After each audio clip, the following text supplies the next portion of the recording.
Hey guys, it's Andres again. And Chelsea. Today we are going over how glamping is going to take over the world in 2022. And if you're on this video, you probably know what glamping is, but if you don't, it stands for glamorous camping, and it has become a huge shift in how people travel the world, and it will continue into 2022. Absolutely, especially the last couple of years we've had kind of weird. So a lot of people are looking to get away from the crowded cities and spend some time in nature, doing something else, a different experience, looking for this niche specifically, glamping. Before we get too into it, if you could do us a huge favor, hit that like button, subscribe. We have new glamping tips and videos each week, and hit that bell to be notified every week as well. So, glamping. Who are we to talk about glamping? Well, we're business owners. We started our glamping business 90 days ago, or way more before that with construction, but we opened our business 90 days ago, and it is going absolutely awesome. Fantastic. Yes. Fantastic is a better word. Fantastically well. So we're 90 days into our journey, and we're noticing that this business is working very, very well, much better than we expected it to as far as occupancy, what you can charge per night. People are just absolutely loving the idea of glamping. We are not the first people to come up with a fun, different experience, but we've definitely noticed the potential in this niche. So we put all of our eggs in this basket, and we think it's in the very early stages still. So any of you out there that are looking to get into glamping, don't think that because Robuilt and Kai already have 100 glamp sites and tiny homes and whatever, you can still do it. We're doing it. I think there's still much more room for a lot of people to get into this business in 2022. It is the way to travel in 2022 because now it's become really, really cool to stay in tiny houses, sheds like these ones, say tents, yurts, domes, potatoes, spaceships. The opportunity is endless. If you can think of a really cool idea, people will want to go there if you just knock it out of the park. Okay, so why do we think that glamping or cool experiences are the way to travel in 2022? Point number one. It's because it offers an experience. It makes people feel things. It's inspiring. It makes people check things off their bucket list. It provides really cool and different experiences and memories for families and loved ones. Yeah, just to throw a quick anecdote here, like people are always asking us how to start a fire in our glamp site. Yeah. Because that's not something they typically do. Right. And they don't feel ashamed. I mean, whatever. If you don't know how to build a fire, it's not a big deal. You've never done it before. So the simple fact of going somewhere and you have to build your own fire, that's like a really cool memory to have. Right. Point number two, you just got to look at the big key players in the space, which is Airbnb and VRBO. As soon as you go to their websites, the very first picture that you typically see, it's not a big mansion by the ocean. No. It's not a condo penthouse in Seattle. No. It's always a unique stay. At least that's what we noticed in the last few months. It's always a treehouse.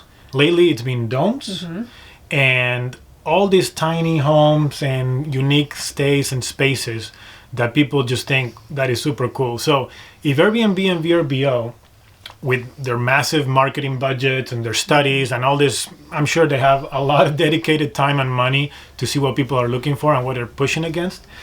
If they're throwing you that on the very first thing that you see, is because people are looking for that and they're willing to pay for that and they want to book a stay. And it's not just the pictures. Airbnb took it a step further, and now they allow you to filter by unique stays specifically. So in our area, when we were researching, there was a lot of unique stays. We had domes, there was tents, bell tents, yurts, tiny homes for sure, RVs. So now you can just filter. If you want a dome, you can basically look at a whole state, or depending on what area you're looking at, and just show me all the domes that are available. And right now there's not that many. So we think you can get into this game right now. So point number three, experiences are the best gifts. We're seeing that instead of buying really luxury, expensive consumer items for gifts, people are purchasing experiences and trips for their loved ones. And it's a big shift we've been seeing, and it's going to continue on. Absolutely. And what do you think as far as our guests? Oh yeah, like so many of them, it's either the wife or the husband giving the trip as a gift to their spouse, either a birthday present, anniversary, whatever it may be, or Christmas. And we even have some friends that for Christmas, for example, they decided to not do presents, but instead they booked a whole vacation for the entire family to go to Disneyland. So we can see in our group of friends that experiences have a much cooler effect than just an iPhone. An iPhone is pretty cool, but maybe something else like clothes and toys and that type of stuff. Point number 4 is that people want to post on social media those scroll stopping pictures. Do it for the gram, baby. Exactly. So I think a unique stay can give you a lot of opportunities, a lot of opportunities to take photographs of the stay itself, or maybe the location, the scenery, the nature, the animals around it. So a lot of people are going to book a vacation in one of these glamping spots or unique stays because it gives them all that content, and then they can go and brag about it in social media. That's the honest truth about it. People That's the love world to we brag. live in these days. Yeah. And it offers us good marketing materials because we understand that people want their social media to look different and cool. So we've tried to up the cool factor and offer something really unique you won't see on an everyday basis. And people really, really love it and enjoy it.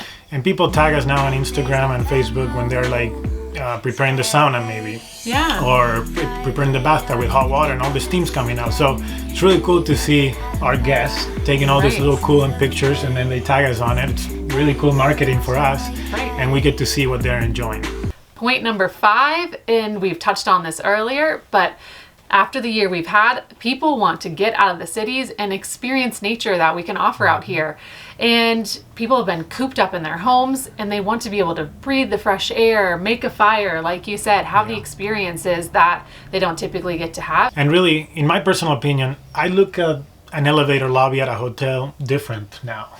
It's full of germs. People touch everything. So it doesn't feel the same to go into a hotel lobby, touch all the buttons, to get on an elevator, to go into your private room. It's just different now. I think everybody's perspective has probably changed over the last 2 years. And so we see that as a benefit in the glamping community for sure. So if you are convinced that glamping is for you in 2022, let us know in the comments what are your plans, or what stage of the building process you're in, or when you plan to open. We would love to know your plans. Point number 6, it's about the stages of glamping. I have a feeling we're like on stage 2 of the evolution of glamping.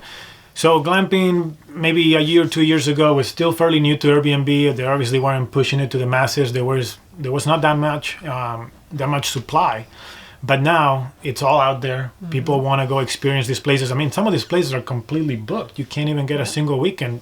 Just like ours, a lot of people weren't able to come in the fall to experience the fall here. So this phase 2 evolution, I think it's going to involve a little more amenities and luxury and thought than the first few bell tents that were in the middle of a field and people were willing to pay $300 for it. There's still a space for that. If you have like an amazing location, amazing views right next to the Grand Canyon, Yellowstone, whatever it may be, you can still get away with just a tent with very little amenities, off the grid, that type of stuff. But I think in 2022, people are going to be looking for toilets and running water and Wi-Fi because they might have already experienced a bell tent off grid. And they thought it was cool, but maybe not taking a shower for 3 days kind of loses the cool factor if you go do it again. Exactly. And now glamping has really stepped up the coolness and unique factors. And a lot of glamping stays have become unique dream vacations for so many people because of the phase 2, like you said. People are stepping it up and taking glamping to a new level of sophistication and luxury. Don't be discouraged though. If you're planning to do more of the basic glamping side, I think there's still a market for it. But I think more and more you're going to start seeing these glamp sites that go all out, and basically they maybe put as much money as they would into building a single family home as they would maybe building a glamp site, just because they want to have that cool factor. Point number 7, going off of how Andre said Wi-Fi is going to be a thing.